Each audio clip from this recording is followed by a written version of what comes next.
জামালপুরের ইসলামপুরে কিস্তিতে ঘুষ নেন পল্লী বিদ্যুতের পিওসি লোকমান। ক্ষুব্ধ ভুক্তভোগীদের অভিযোগ, টাকা দেওয়ার পরেও পাচ্ছেন না সেবা। বিস্তারিত দেখুন জামালপুর থেকে সবুজ মাহমুদের 3 পর্বের ধারাবাহিক অনুসন্ধানী প্রতিবেদনের প্রথম পর্বে। জামালপুর পল্লী বিদ্যুৎ সমিতির ইসলামপুর জোনাল অফিসের পিওসি লোকমান হোসেনের বিরুদ্ধে ভয়াবহ দুর্নীতির অভিযোগ উঠেছে। শিল্প, সেচ ও আবাসিক সংযোগের গ্রাহকদের কাছ থেকে প্রকাশ্যে ঘুষ দাবি করেন তিনি। অভিযোগ রয়েছে, দাবিকৃত ঘুষের টাকা পরিশোধ না করলে ফাইল সচল হয় না, সংযোগও মেলে না।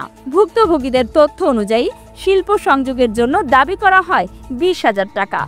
আমার শিল্প প্রতিষ্ঠান ওয়ারিং করা শেষ, ঠিকাদার লাইন টাইন লাগাই দিয়ে গেছে। একবার কয় করলে লাইন টাইন লাগাও সব কিছু করে, তারপর করার পরে মনে করতে করা শেষ, উনি যেটা করছে করা শেষ। তারপরে আমার থেকে উনি টাকা নিচ্ছে 8,000, আবার এখন টাকা 12,000 চাইতেছে। এই জন্যই মনে করেন যে লাইনটা দিতেছে না, যাইতেছে না। সেচ সংযোগে 8,000 আর আবাসিক সংযোগ পরিদর্শনে 500 টাকা। এতে গ্রাহকদের মধ্যে ক্ষোভ ও কারাগার তৈরি হয়েছে। পলবান্দা উজানপাড়ার ব্যবসায়ী মোহাম্মদ আলমগীর হোসেন বলেন, সব কাগজ ঠিক থাকলেও লোকমান 20,000 টাকা দাবি করেন। আমি 8,000 টাকা দেওয়ার পরও এখনো সংযোগ পাইনি। 9 ফেব্রুয়ারি নিয়ম অনুযায়ী টাকা জমা দেওয়ার পরও বাকি ঘুষ না দেওয়ায় আমার ফাইল আটকে রাখা হয়েছে। এ ঘটনায় তিনি ইতোমধ্যে পল্লী বিদ্যুতায়ন বোর্ড সহ সংশ্লিষ্ট দফতরে লিখিত অভিযোগ করেছেন। আমি একটি 23 কেবি ওয়ারিং জামানত জমা দিয়েছি। মোটর ওয়ারিং এর কাজে সম্পন্ন করিয়াছি। বিদ্যুৎ অফিসে ওয়ারিং এর পরিদর্শক সাহেব লোকমান হোসেন পরিদর্শন আসে, দেখে আমাকে বলে 20,000 টাকা দিতে হবে। আমি তাহাকে 8,000 টাকা দিই। বাকি 12,000 টাকার জন্য আমার সিএমও করে দিচ্ছেন না। মেলান্দহ উপজেলার কৃষক হাফিজুর রহমান বলেন, 22 এপ্রিল সেচের জামানত দিয়েছি, কিন্তু ঘুষের টাকা না দেওয়ায় সংযোগ পাইনি। সরকার চায় 1 ইঞ্চি জমিও যেন অনাবাদি না থাকে, অথচ দুর্নীতির কারণে কৃষকেরা সময় মতো সেচ পাচ্ছে না। আমি বিএডিসি অফিস থেকে ছাড়পত্র নেই, ছাড়পত্র নেওয়ার পরে টাকা জমা দেয়।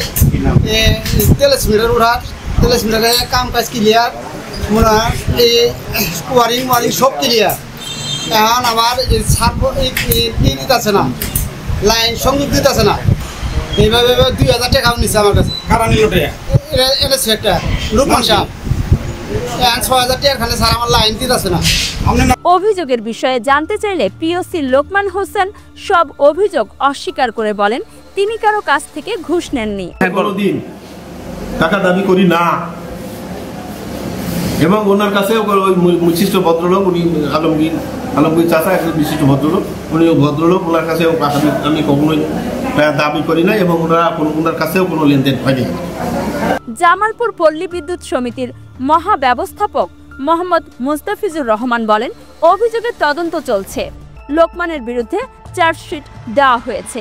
কেউ ঘুষ দিলে লিখিত অভিযোগ করতে হবে। জানাইছেন আপনি এলাকায় লিখিত আছে, তদন্ত চলতেছে।